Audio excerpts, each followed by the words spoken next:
White Shark Video SharkCast. I am your host, Skyler Thomas. My guest today is Regi Domingo, a passionate wildlife advocate. Today we're going to talk about the biodiversity of the Baja Peninsula, how everything is connected, and at the end we're going to get really passionate talking about the situation with Guadalupe Island. Hey, good morning. How are you? Good morning. My dog is howling in the background. I don't know if you can hear. Oh, that's awesome. I have my dog also. I was just looking through some of your posts, and you've got a dog that looks, well, you're with a dog that looks like a wolf. Is that your dog or? Yeah, we do have two dogs. They're like a mix of blue heeler and I think a Baja coyote. Okay. So He looks like a really big coyote. yeah, Very they're handsome. amazing. It's like a very special dogs. We rescue them from a community here in Baja, and there's like a community of dogs. All of them look the same way. It's like blue heelers, but really like a mix of blue heeler with coyote. Even some people ask us if they are like hienas, like from Africa, and it's really awesome dogs. We love them. Super adventure dogs. Well, I'm really excited to have you on and talk to you finally. You do so much good work. We've chatted a little bit online in the past. But you just at a glance, you're working with orcas, different sharks, gray whales, coyotes, hummingbirds, elephant seals, makos, marlins, foxes, sloths, bobcats, toucans, rams, whale sharks, rays, dolphins. Did I miss anything? Well, ospreys. I'm really in love with biodiversity. I think that's the main motivation of Regi. Like to try to understand every ecosystem, every place, how everything works, and the habitants within these places. No, I've been living in Costa Rica, and then now I'm based in Baja California for the last 8 years. And I always try to connect everything. I like to answer to ask myself questions, to answer them, or like nature answering them to me. So yeah, I'm obsessed of nature and biodiversity. There's a lot of people that ask me, what's your favorite animal? And I'm like, oh my God, that's a very difficult question because all of them are awesome. Of course, I have preferences of interactions with some animals or necessities of conservation work with some species, but everything, it's the reason I live. It's the reason I breathe every day and I keep beating. You mentioned connection and how everything's connected a few times. And I've been studying ecology, which is the relationship between different animals in an ecosystem, different organisms in a habitat. And it's just fascinating how one affects the other, and it just keeps going. But it makes it that much more devastating when you see them being removed from the system, which obviously from your posts, you're right in the middle of seeing important members of those systems being removed. Yeah. I mean, the reason I started this path or this conservation career was, of course, the lack of sharks in our oceans. But then understanding how sharks were being fished, where, how, and different seasons, different countries involved, I realized it was way more than just sharks. So I can say sharks introduced me to conservation story that I'm trying still to understand. How do we fix everything that is happening? Because it's not only shark overfishing or losing marine species. We are losing entire ecosystems. We are losing entire complexity of ecosystems working together with species. And thanks of sharks, I ended up understanding better and better and better the ocean and everything that was happening in the ocean.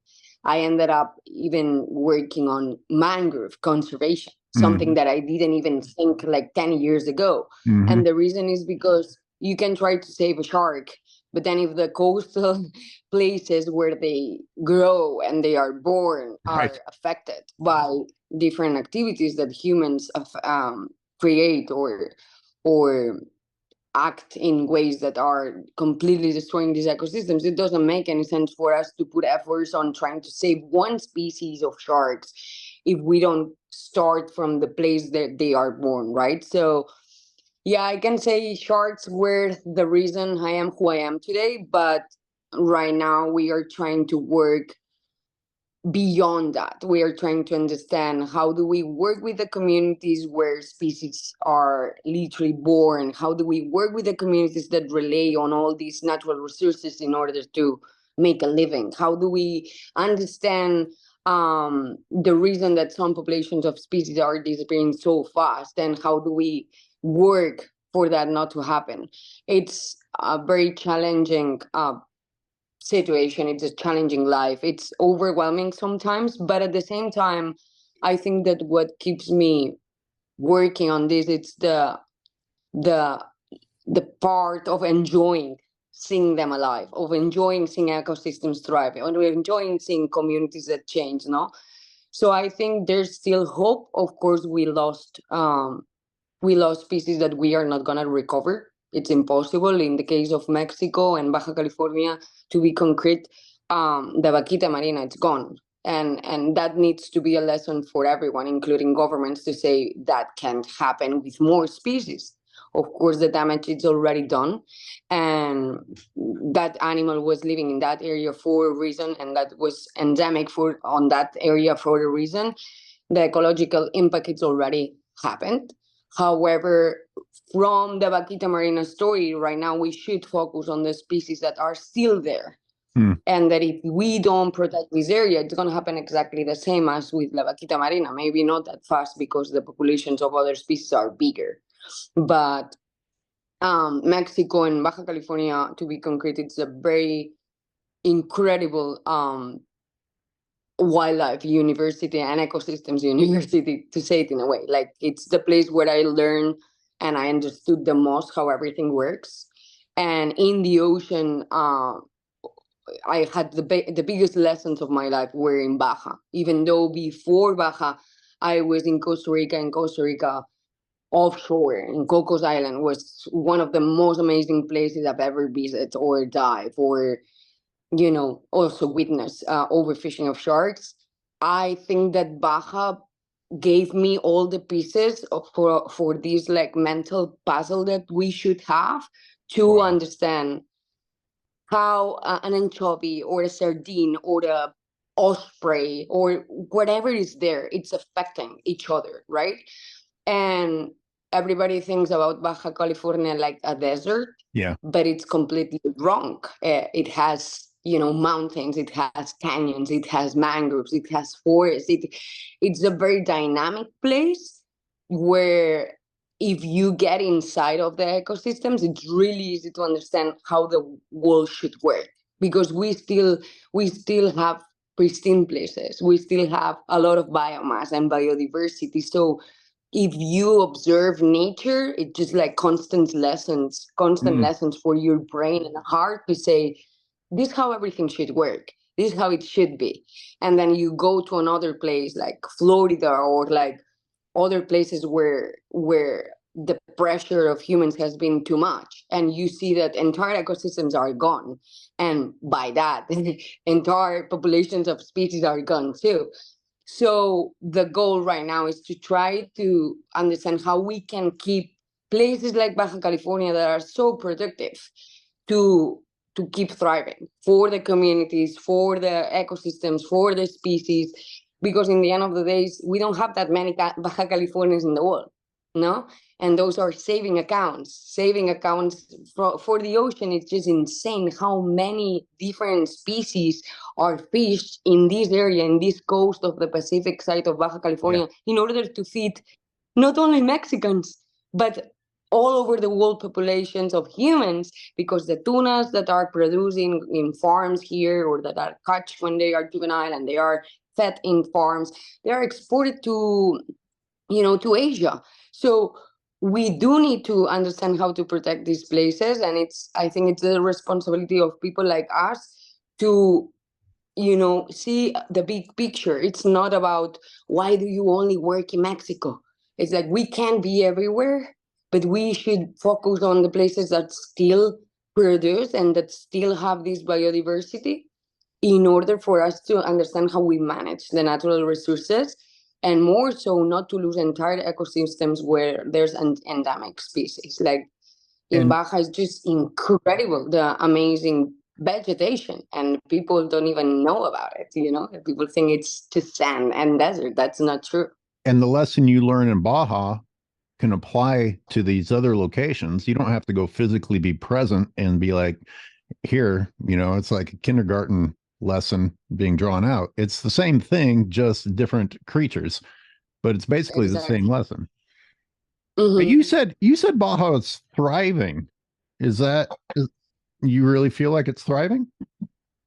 I think so. When I arrived to Baja California, I was very shocked on the amount of things that I didn't know were happening. But regarding like overfishing of species, or like, not regulated fisheries around different species, such as molas or marlins and sharks.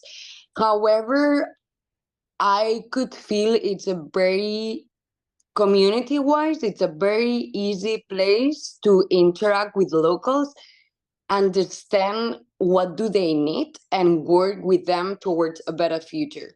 Mexico has amazing laws. The problem in Mexico is a massive place, and there's so many things happening regarding wildlife and regarding international trade and stuff like that.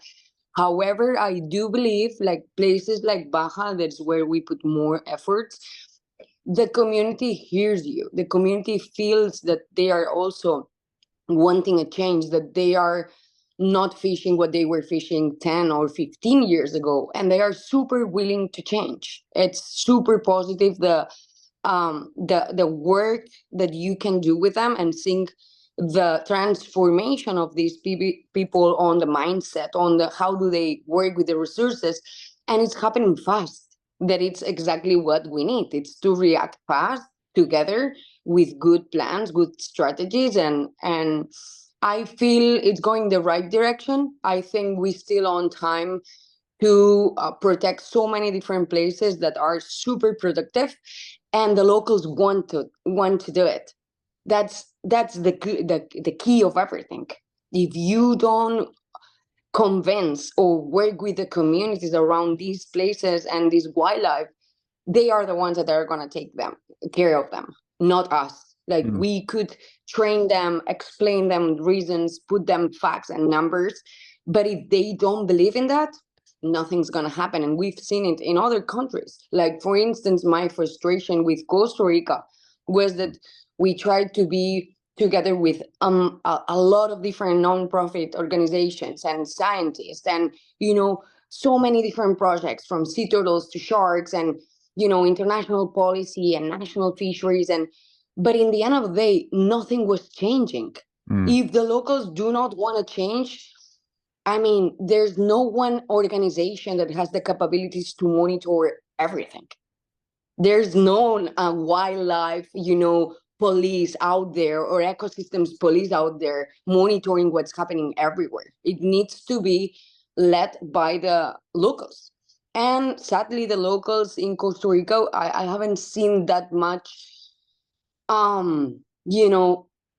trust on a positive change because of not extracting the natural resources. That's a fact. Even though Costa Rica seems a super green country, in the end of the day, also the government, it's not that green. They even wanted to include sharks as non-wildlife to keep on with international trade. So, I mean, I think it's a match. I think Mexico's still on time for many things, at least on the Pacific side and the Gulf of California. I think that's a little bit lost on the Caribbean side, like Tulum, Cancun, all these places. I think it's not going to happen. However, I still think there's so many patches here and there that we could work with the locals and make it happen. And I've seen the changes in Baja already. Like I have only like between 8 to 9 years living and working in Baja California, but I have already seen so many different communities that I'm sure it's doing an incredible positive impact on shark populations, mobula population, marlin populations, even sardine population, that people don't talk about sardines. But it's it's the reason that everything happens in Baja, no? The amount of productivity of sardines. And it's happening. The locals want to turn into science, supporters, into ecotourism operators. They want to know more. They want to understand better. They even losing fear to species that 5 or 10 years ago they were super scared of, like mako sharks or orcas, So I'm super positive. I love this place. First of all, because I'm from Spain, so I can talk their same language. The cultural line, it's not that far away. Of course, I'm a blonde girl that came one day from Barcelona and tried to teach locals how to do some stuff. But if you live here, if you connect with the locals in the way that you try to understand their nature, no? Try to understand why do they do what they do? How do they live? Remote places, the natural resources. And then you start interacting with them daily, monthly, and like long transitions of relationships, and bring them solutions and test them with them. They want to do it. We already seen the change of like more than 40 fishermen that were probably fishing about 600 sharks per week in a tiny little community. But if you count all of them together, maybe right now we are like really saving so many species of sharks because those guys have other options on their daily work, no? That now, instead of like going and fishing a shark or fishing mobile rays, they are taking people out to swim with them. And again, it's a very thin line where they can do it good or also wrong. The ecotourism has also like an impact that it can be negative. So it needs to be done the right way. Well, let me pick your brain on something, because you touched on a few things that keep making me think about community. You talked about, hey, I'm this person from Barcelona telling people in a new place what I think they should be doing, and you talked about community.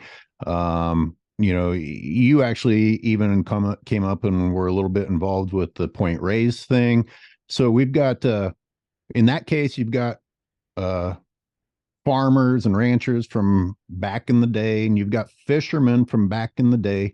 Well, why is it that these people, because when we talk about those people, they like to say, well, we've been doing it for so long, we know best. Why don't they actually know best? Because if you're actually able to come in and influence them and have a positive impact on their mentality, I almost feel like they abandoned good practices, maybe under economic pressure, or have they actually lost touch with nature to where they were doing destructive practices? How is it that the people who should know best based on traditional practices and history actually need to be re-educated?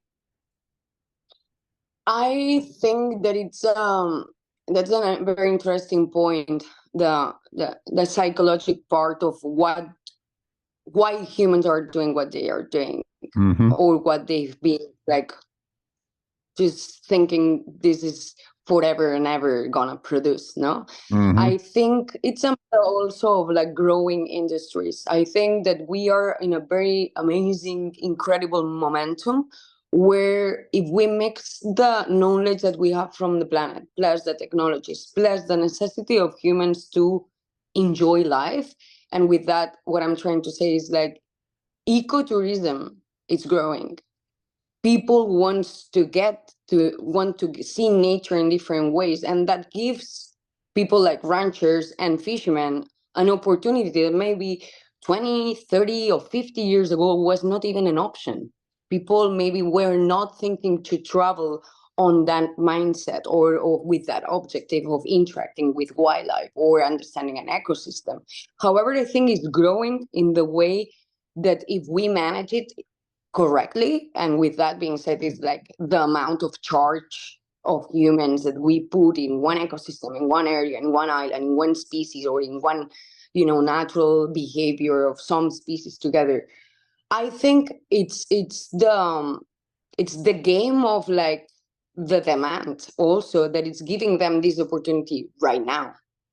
If I look some years ago, and again, I'm only 39 years old, I don't know what was happening in the world 50 or 100 years ago, but I can read so many books, academy and stuff. I think we are changing, and I think we are changing for good. I think technologies are also helping to get more information and images and like bang, bang, bang, this it's like even thinking that people is having this boost of incredible wildlife access that we didn't think we had 20 years ago. I didn't think that I could swim with a marlin 15 years ago, I swear to God. And now I swim with marlins. And it's amazing. It's one of my favorite activities in Baja because it's not for everyone. But if you like the water and you like to be in a, adrenaline situation, swimming with marlins is awesome. But I didn't even You're realize. regularly swimming with marlins? Because isn't that extremely hard to accomplish? We swim with marlins like for months in Baja, like 4 months you can swim with marlins. It's happening. It's the perfect temperature. It's where the anchovies, the sardine, and the mackerel aggregate. So all these marlins come to Baja California Pacific coast to feed, and then you can swim with them. But I didn't know this was a possibility 10 years ago. So I think that all these characters and all these people involved in extractive models, it was also what they learned to do. It was also the demand that they had. Right now, there's another demand that it's a beautiful demand that it's like people want to interact with wildlife. People want to get remote. People need to feel pristine. And probably that was not in the market back in the 20 years ago, 30 years ago. People wanted to travel to beautiful beaches only and like sunbathe and, be in a yacht and drink champagne. Right now we have more access to more knowledge and to more, and that's why I love social media, because I think it's a free platform where we can bring people closer to what we are seeing, and it does exist. And then it's about copy pasting models. Right now, I'm even trying to work with mountain lions in Baja, which is something that I also didn't even consider 15 or 10 years ago, not even 5 years ago. But there are mountain lions in Baja, and we do have the same issue as with other species. It's like they are afraid of the species. They are killing their, animals which they market. So they have goats and they have horses and they have cows, and then the pumas are killing these animals, so they kill the pumas. And then we do have a very fragile place, because think about Baja California Peninsula. It's like it's almost an island, and also we have this wall that somebody thought it was a good idea to put, and then our terrestrial mammals cannot migrate anymore. So I do believe we can do the same exactly model we did with the sharks and the fishermen, with the ranchers, and it's going to be a long process. It's impossible to think that we are going to do it in months, even not in 2 or 3 years. But they know each other. The cool thing here is that everybody knows each other. So if you work with a rancher, you can always mention a fisherman, and then you show them the benefits of stopping killing wildlife and mostly predators for their ecosystems to thrive, plus have an extra income that it's the ecological tourism, if we want to call it this way, or ecotourism, no? So it's a long process, but we've seen it's the same issue. Like normally they will just want to survive. Most of the communities in Baja California are like really poor communities. They just survive. They just do what they know how to do, and they keep living, no?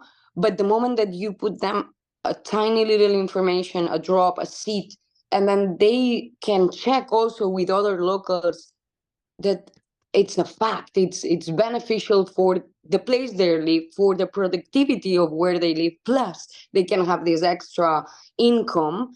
And also There are people that are super excited to learn about nature in a different perspective. And this is where I'm scared. Where did we lost the education of humans from where we are very, very young, in schools, in universities, of not being more, putting more effort for all the tiny little humans to understand that this is really the place we live. And if we don't take care of it, I'm not going to be able to drink a coffee in the mornings. Simple as drinking coffee or water. It's going to affect if we don't take care of the places we live, no? And I think it's a necessity that education change for the next generations to come to know it as a base. It needs to be more important even than religion. And I include this in myself. I was born in Barcelona. I was going to Catholic school, and I will have twice a week 2 hours of lessons about religion. Why? I had so many information about different religions and how do they do everything they do, instead of putting more effort on my mind and heart of how I'm gonna take care of me being a human being and needing to drink water, Amen. eat food. Amen. You know, so it's I think it's a mix of, regarding your question, I think it's a mix of things. If we put it in a list, education, I don't think we did it the right way. I think nature education and ecosystems education and species education should be in the top list for any tiny little human to start their life and understand. Second, I think is also the lack of empathy with species. And I could see it in fishermen. They will tell me, I used to kill dolphins in order to fish sharks, and I didn't care. And until I show them how sensitive is a dolphin, how they can remember us as they remember other members of their pods, how do they interact between them, how do they grieve, how do they, enjoy life. Until that moment, they were like, oh, we were just seeing dolphin as another fish. And it's like, dude, it's a mammal. It's like us, like it feels like us. It shares like us. I don't even think it's like us. I think they are in another level because they don't have this fight on economy and like egos and stuff like that. I haven't seen any animal out there with ego. Right. Any. Right. And our problem is ego, is lack of education, and sometimes lack of opportunities. But I think really that we are in a different era. I think technology used on the right way can help all of us to understand what's happening in so many different places, have the access to people there, and implement models that are working in other places. And we can talk about sharks, or we can talk about birds, or we can talk about mangroves, or we can even talk about mountain lions in different places around the world, no? And I think that also photography and documentaries are getting better and better on the matter of like, there's always been natural history in this history of cinema, but people now really want to see wildlife, and that's awesome. That's amazing. There's more and more, efforts on doing documentaries about hummingbirds, sharks, mogulas, orcas, and I think it's the demand that is making us change. And if we take it on the right direction, it's hopefully going to happen on the right time. Maybe we're finally realizing, oh, this stuff's disappearing. I'd better value it. Yeah, this is what I tell everyone when they join one of our trips. No, like if you see a hammerhead shark, just think that maybe you are one of the last humans to interact with one species like this. And they are like, what? I'm like, yeah, hammerhead populations are declining in an alarming rate. And concretely, the scallop hammerhead, it's like 96% gone. I feel like super blessed when I see a species, but when I see a species that it's almost gone, I'm like, dude, maybe I'm not gonna see it again, no? And I think people is right now understanding this click of like, oh wait, there's species that are being gone on our lifetime. It's happening in front of us right now. So But I think it's a good moment, and I'm really positive. I had my ups and downs in conservation, but for one reason or another, I always continue. I think it's our mission to keep going until there's the last species in front of us or the last ecosystem. But of course, sometimes it's hard to convince others, but you need to believe. And I believe because I see it in different locations, no? And they are thriving. And it's beautiful when it happens. You're like, this is a possibility. It's real. No, I'm not inventing perfect walls.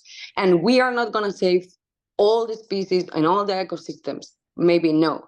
But we will probably adapt to live in a place and in a world where we already fucked it up in some areas, but maybe we can make that other areas still thrive, and we can still live in here. No, I also think that people need to consider how many kids we have, to be very honest. It's a very hard topic for me because I have all my friends having kids. Mm. And it's beautiful when they tell us, I'm pregnant and I plan to have 3 or 4.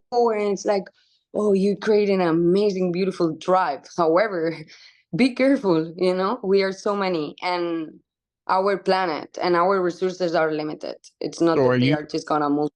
are you dedicated? Are you dedicated to not having children?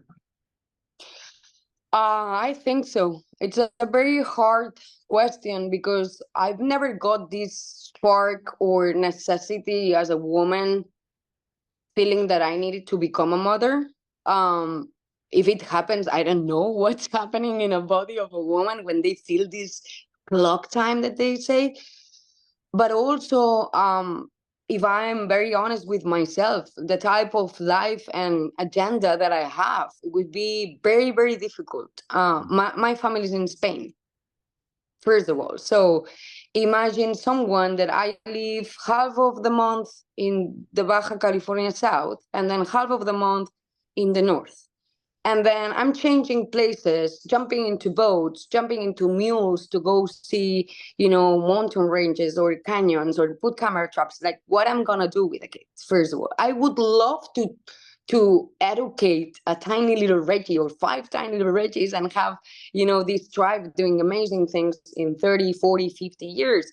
However, I don't know if I'm the right one to have or bring kids to the planet, because then I'm not going to be able to focus on what I'm doing right now, which is super important. So it's this mix of feelings that I really, I don't know. Right now, no, I need to be focused, and I need at least 3 or 4 years where my 99% of the times and energy and time spent, it's for trying to analyze, work with people, remote locations. It's not that easy. I cannot work from a laptop. I need to be out there. I can work from a laptop several days per month, but I don't know what I'm gonna do with a baby. I will need to have a 24/7 nanny that it will be crazy as us to be going everywhere, and I don't think that's sustainable. So for now, I don't think I'm gonna have kids, and Well, I don't think my kids.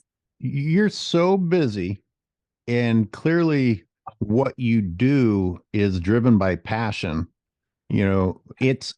You have a purpose driven life. And if your life is full of purpose, I would imagine that helps deter the need to reproduce, because I would say that having children gives some people purpose. That's a little bit offensive thing to say to a lot of people out there, because they probably can relate to it and they had a baby because they needed a baby more than the baby needed them. But like your life, obviously, you would have to slow down your purpose in order to reproduce. Right. Yeah, and also I don't think it will be fair for any children to. Maybe it would be amazing and super interesting to like test to see how a kid grow in these type of situations. But I think they need to go up to a proper school. They need to be around a proper health system or services. And we don't have this access most of our times. We are in remote locations doing crazy things and sometimes around nothing for days, no? So I don't think it's smart on my side to think on that direction. If I have this clock knocking me, then I will need to consider what's more important. But I never felt I will be fulfilled by having a kid. The other way around, I look around and I see so many friends that they stop their careers or they stop what they were doing on projects just because of having a kid. And I'm like, my father didn't stop when he was growing me up. I grew up with a crazy adventure father. And I mean, I traveled all over the world with him. It was not an easy life because my parents were divorced and then I literally grew up on the side of a man. But I think I became who I am because of him. But he didn't stop doing what he was doing. No, so I see so many people just stopping everything for having a kid. And it's like animals out there, they don't stop their life for reproducing. They just reproduce because they want to keep the populations of their species healthy. But we are too many. So we are healthy as a species. And I still think that I have a lot of options and opportunities to be super close to kids in communities, which I love. I enjoy the companion, and I enjoy the being around kids and teaching them things. And yeah, maybe it's super beautiful to feel you have your DNA in someone, but I think that you can spread your DNA also in other ways, not only like genetically and having, something 9 months in your belly that probably will not let me work most of the days as I do. So yeah, it's challenging, and you need to find the right partner also to be on this like path. But I think I did, so I'm happy about it. And yeah, and if one day this clock sparks or knocks my life, then I can always adopt, which I think it's a great idea. And there's so many kids out there that need our help, in order to grow in healthy environments. But right now it's not my priority, sadly. There's so many people in my family that are like, oh, I can't believe you're gonna be the only one in the family, like not.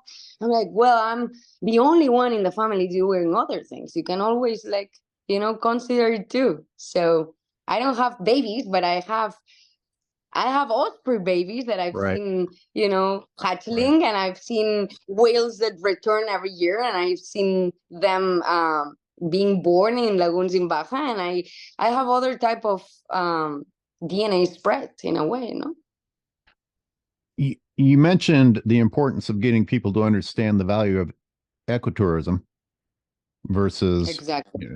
So I would be remiss not to bring up Guadalupe.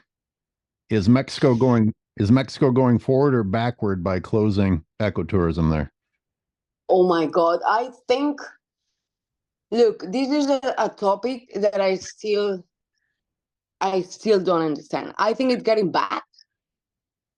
I definitely think there's still an international trade for great white sharks. Yep. I think opening this door back again to, whatever activity is happening right now there, without all these beautiful eyes that were mesmerized by the animals instead of killing them. But I also think it was not managed the right way. So I have these mixed feelings where I think that I do believe ecotourism was making a difference. I've seen it. There were so many juveniles. Populations of great whites were actually getting better and better. However, I didn't love the management of the activity. Mm-hmm. In what way? I thought at some point there was so many boats. I thought the cages were not done the right way for the species the species was recovering. So we had way more juveniles. And we needed to adapt. We need to be in constant adaptation. We need to be like pumas. I always put him as an example. Pumas are super adaptive animals. And I understand for the the platforms that we're selling these type of trips, or the boat owners or whatever, it's hard to constantly change the cages or the generators and stuff like that. But we need to, like, ecotourism arrived to that place to save sharks, period. The result of that would be hopefully having more sharks and having more interactions and a more alive place. With that, we need to adapt as the ones that are also beneficial from these things to happen, which is what we wanted. And then when it happens, people cannot adapt faster enough to still do the activity in a safe way for the humans and for the animals, and also to have a minimum impact in the island, and not only in the sharks and everything else that lives there, right?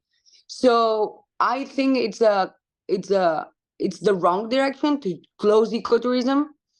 I think there's other interest, 100%, because it doesn't make any sense that we are going backwards instead of like modifying whatever situation we were handling, and then seeing with a huge committee and a lot of information what we can do to make it better, no? I think there's another interest there, and I think it's very bad for not only the great white populations, but also for other species that are around in the island. I think it's going to open so many doors for illegal fisheries and for other things that humans do. And also we are losing so many crucial information about, biodiversity, species, other sites like there were more sharks. I have had encounters in the island with blue sharks, with blue whale, with siphidos, with so many different species. So it was an amazing data collection for some months that we need. That there's no enough people out there getting data, and ecotourism is super crucial in some locations to have this data. It's citizen science. What else we want? But I think it's the people that take this decision. I don't think they are on the right, mindset. You made Definitely. me think. You made me think of a new angle on this. So far it's all been about the government punishing the operators for their mistakes. You just made me think, is it possible that Mexico is just using that as an excuse and caving to pressure for people that want to open it up to exploit it? Yeah. I mean, think about it. Like, how difficult would be to just like organize. How many operators were there? Like 10, let's say, like with between the ones that were going more, and then some private trips here and there. How difficult is just to organize them and change some and do tests. You can fail too on the transactions or on the changings and transformation of ecotourism. Why is it bad to have humans protecting one spot? It's not. It's stupid to think that somebody could take this decision and think that's the right way to protect an incredible location on Earth. I just think there's other interest, and they, of course, blame the ecotourism, and blame also even like this type of.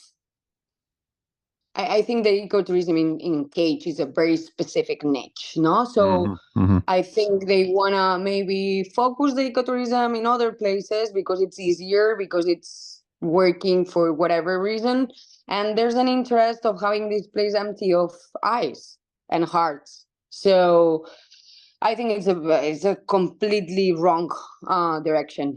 And you're someone who actually worked an ecotourism boat out there, so you're speaking from experience. Did you ever see an effort to manage or improve versus just shutting it down? Did you ever actually see any of the operators get punished? No.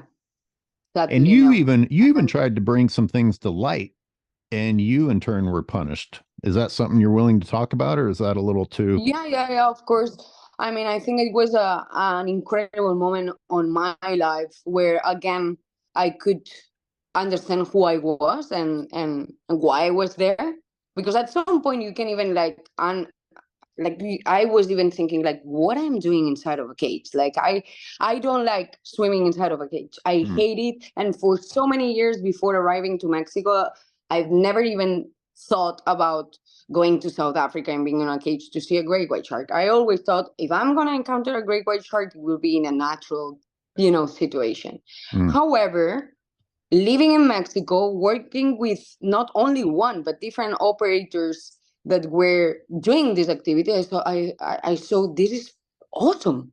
This gives the opportunity to so many humans that would never swim freely with this great white shark, and that they are not super expert divers, to see the most amazing shark that ever existed in our lifetime, right? Like it's just an incredible opportunity. And when I was working there, even though great white sharks were not my favorite species, I start loving them. I start like being super mesmerized of, I mean, everything about them, everything about the places they were, living, the physical part, like how sexy they look, how ancestral at the same time they are. Like I started getting super sensitive about the species, and I got super excited seeing how many people wanted to go there and seeing the catalogs and naming them, and then you start having your favorite ones that you see more than others, and it's like a whole new world, no? So when I was working the last season back there, and the accident or incident with Stouffer happened, for me it was an opportunity for all of us, even guests included, to say, hey, what's going on, no? The only proposal that I did to the company I was working back then, that it was now to leave aboard, is we do need to take this as an opportunity. What happened, and it can happen to everyone. We can't control the nature of a great white shark. We don't know enough about them. They are wild animals. And this incident, when Stouffer entered to the cage, needed to be researched to understand on the brain of the shark, to understand on the blood levels, whatever we could do to understand what happened and how we could improve.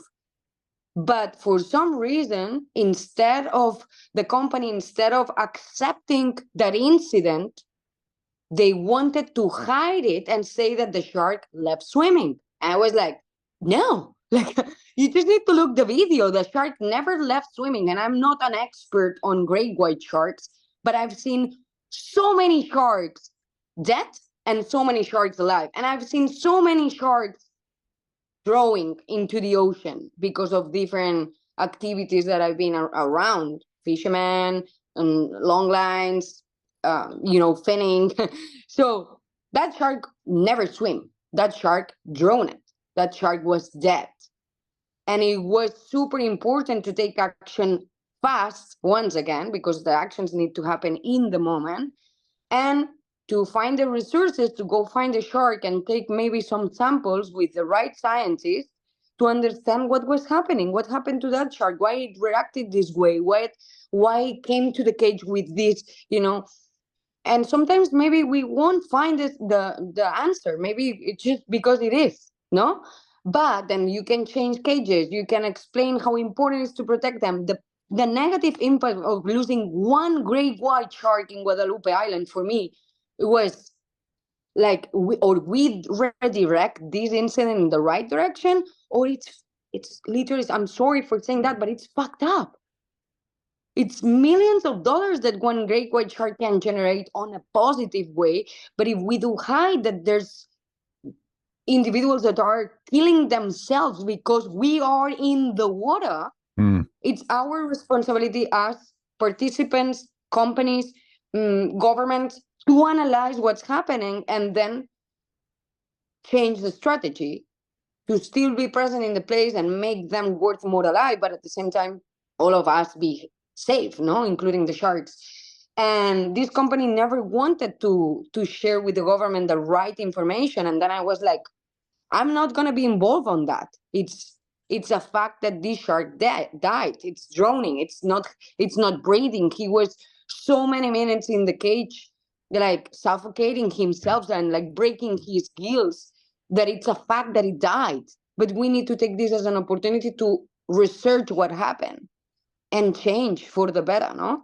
And then I was literally fired the next day because I wrote like like a public statement, and I wanted to write like a statement also for the authorities to do a plan together, bring rebreather divers, maybe submarines, try to recover the body. It was in one place, it drowned in one place. It probably would have been there for the next 3 or 4 or 5 days, maybe a week, depending on the currents, no? It's a massive animal, who knows? We could have find this animal and work together with the science and bring more information that we must analyze, and we do need so much. But then I was fired, and I never even knew why. I could understand why afterwards, because of course it was not the intention of the company to do the right thing, which is accept your errors and move to a better future, no? To a better management of the activity or responsibilities that you have as a company doing things with wildlife.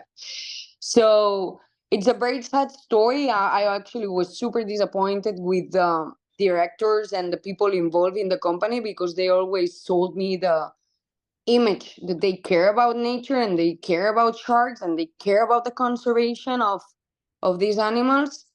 But that didn't reflect that, at least for my perspective, because we can have different opinions, but if we are a teamwork moved by the same goal, which is use ecotourism to preserve species, ecosystems, and communities, then why would you hire me for me to give you guys or wanted to give the authorities my perspective? Maybe it's not the best, but let's discuss, let's argue, let's talk. If you fire me from one day to another with no reason, what I would think is that you just want to hide this information. There's something wrong in there that you don't want to accept. So the priority was to protect the company, to protect the financial interests, not to protect the shark in this case. Exactly. And it's not about one shark. Okay, we lost one shark. It's a pity, but it's not changing maybe the humanity. I get that. However, I think that long-term companies like this can do change for the good or for the bad the populations of species that are so much needed, like great white sharks. And I think that every single company that is working with wildlife should have the responsibility to do it for the right terms, not only for the economy. It should be illegal to work with wildlife if you don't have the engagement and responsibility towards the conservation of those species, period. We cannot take advantage of things that belong to nature and to earth, and were there before probably us or before we created this type of platforms. I can't stand companies that just take advantage. Sorry, and that should be illegal. That should be illegal. It should be like you should have like a test or like a selection of who can own an operation company working with wildlife in the world. What are your values, first of all? Forget about the capabilities, the economic capabilities, the boats, the dive masters, or whoever you have inside of that operation. The owners and the directors of platforms like this should pass a test. They should all have an ecological background. They should all have exactly, or at least show that they are really committed. I mean, you don't need to be a scientist to want to be committed. With that many tourists on the boat, and everybody has a camera nowadays, and everybody wants to be a star, how could that company have kept it a secret anyway? Was it really just about you exposing it, or do you think that operators in Guadalupe get away with hiding very many great white shark deaths? Are there more than people have ever suspected? Yeah, I think there's so many incidents that haven't been shared. I think it was probably a fear back then by the companies on how to handle these situations. I think that fear sometimes make us act wrong, because I don't think it's wrong to have an incident with wildlife. I mean, I had incidents with birds. I've been filming ospreys and then getting so close to the nest, and then the osprey getting mad to me and like almost hitting me. And I learned from that and say, okay, next time I'm not getting that close to the nest. I was wrong. But you learned. And I need to accept that and learn and say, okay, I'm sorry, osprey, I'm never gonna do this again. I'm gonna try to do it in another way because I still want to capture how do they, reproduce in Baja, because I think ospreys are amazing. And we need ospreys also. So I know birds don't sell, but if I don't get this media, then it's going to be very hard for people to understand how important they are. However, I learned from that.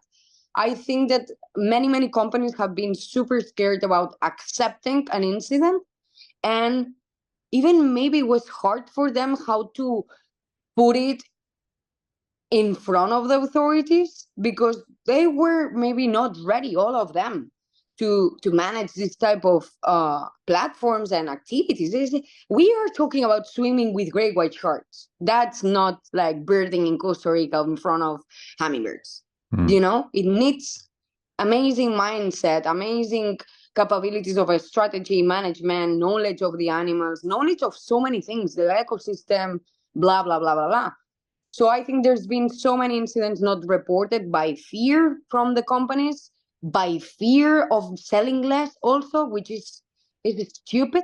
It's stupid. Anybody that will climb, an Annapurna or go swim in the open ocean or do whatever of these activities know that we are in risk, always. I mean, we are not in our ecosystem and we are entering in a completely unknown ecosystem with predators. If you go to Patagonia and see mountain lions, you need to accept that something can happen. Or if you want to find snakes in Baja, right?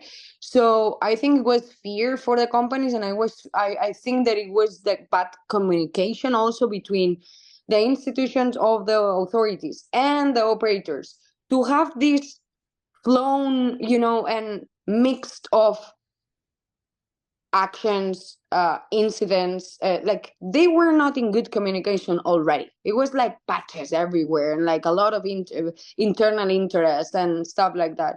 I think that's completely wrong.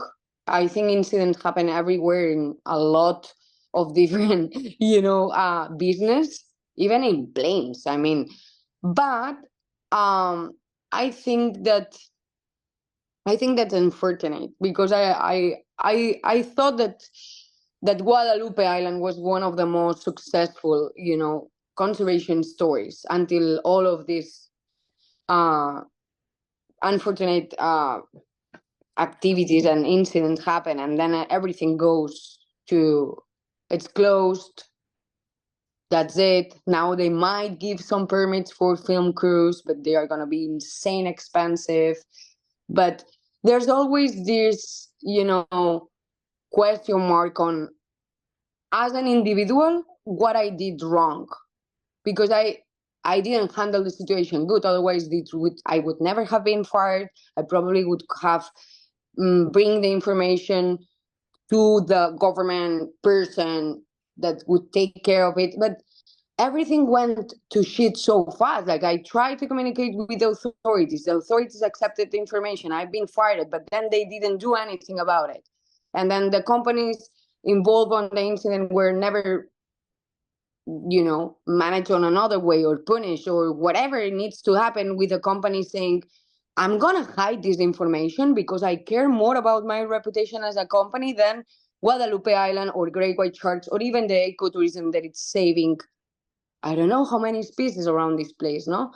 So I think it's bad managed from the top, and from the, it was a big column of bad decision makers, sadly. But I don't think it's forever. I think we can work for a better future for this location and the sharks, for sure. I don't think it's forever. And you mentioned more juveniles. You mentioned more juveniles, and you mentioned changing the cages.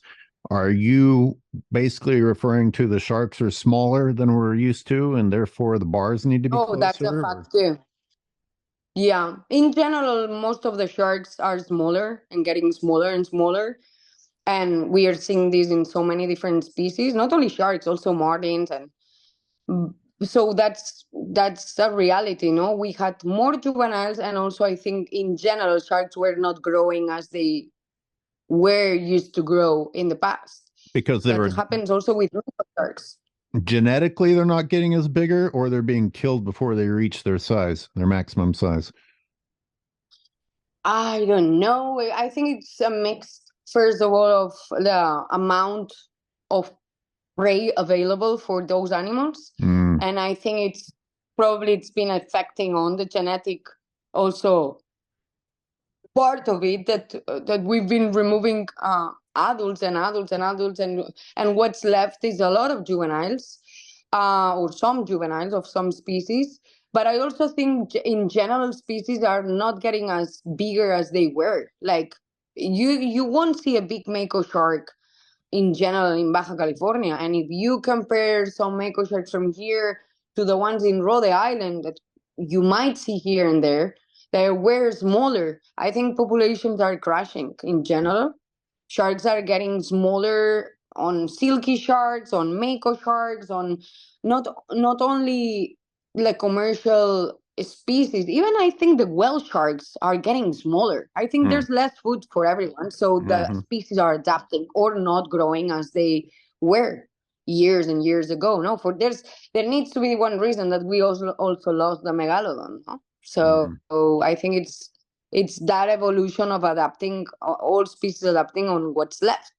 And it's sad, but I mean, if they adapt, I'm happy. If they are smaller, but on that case, with the cages, it was affecting, no? And I think it was affecting not only the cage size, I think it was affecting the charge of having so many boats in there, noise, generators. Like, those animals were doing their thing out there. And we need to remember that any single activity that we do there will affect the behavior of the animals. So I think it was a little bit too much.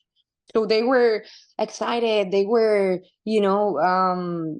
probably with a little bit more energy that they should, because they are, they are touched by external activities, and then they react this way. They are predators. They are inquisitive predators, opportunistic, and who knows? Maybe it's not the way to do it with these type of cages. Maybe we should have thought about doing cages that were more hidden. No, like if you go and want to go birding, or want to go to Yellowstone and see wolves, or want to go see flamingos in a mangrove, you will hide on heights. we will be literally like, hiding like if we were part of the ecosystem. But on the great white sharks, I don't think we've been respectful enough as humans to think how we can have an operation where we can still see the animals, feel the animals, but be more, camouflage in the ecosystem. We didn't. It was like cages, huge, massive cages that were super noisy. I don't know if you've been there or not, but many. Like it's always bothered me. Any of the boats that are out there for a prolonged period of time have these generators, and the noise pollution is crazy. We've got to have like some solar yachts out there, and maybe like a glass bottom boat, which I know that's asking a lot, but you're right. You just put this massive metal thing out there and create an insane amount of noise, and then we're like, oh, okay, let's watch the animals be natural. Exactly. That's, of course not. That's why I was always in this internal fight of like, I love great whites, I love Guadalupe. This place just brings me to another era of time. However, the cages were like not going on my way that I like to interact with wildlife or even feel nature. No, it was very artificial for me. And I get the necessity of protection, both for the animals and the humans.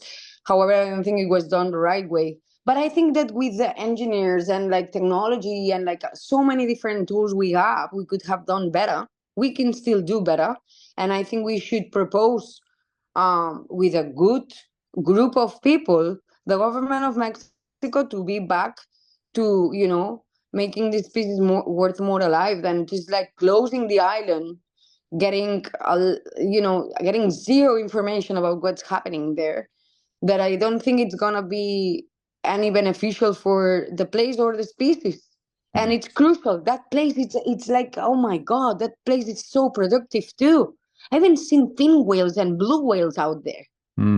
Like, think about it. Like, it's not that we are saying there's only great white sharks and California sea lions or fur sea lions and elephants. No, there's so many different things happening out there, So hopefully there's going to be enough efforts from people to get together and try to knock the doors of the government people, decision makers, to tell them, like, let's rethink how we do this. I even think even a top site operation meantime would be amazing.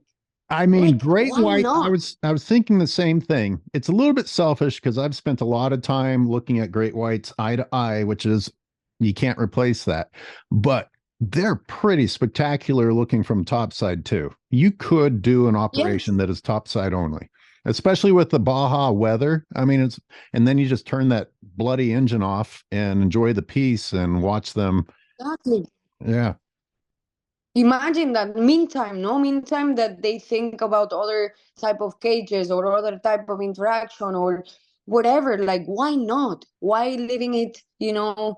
At least until we figure out something better. At least until we're the smartest. Exactly. We're the smartest species on the planet, as we say. Well, let's put the innovation into work and see what we can come up with and improve. Yeah. Yeah. And again, it's not that we need to go bother the animals everywhere, but I think there's places that the only strategy and economy solution is to do ecotourism right now, or science, no? So I don't even know if the scientists have access. I think they did, and some months ago. I don't know if that changed, but it needs to be changing. It cannot happen, no? We cannot just close places and say, hey, we need to protect this place, and in order to protect it, we won't let anybody arrive there, because that's not gonna happen. The bad people is gonna arrive there and it's gonna fish. We know that, It's not that the international trade of sharks just stop. Right. No. Right. That's not gonna happen from one day to another. A planet full of law-abiding citizens, right? No. No.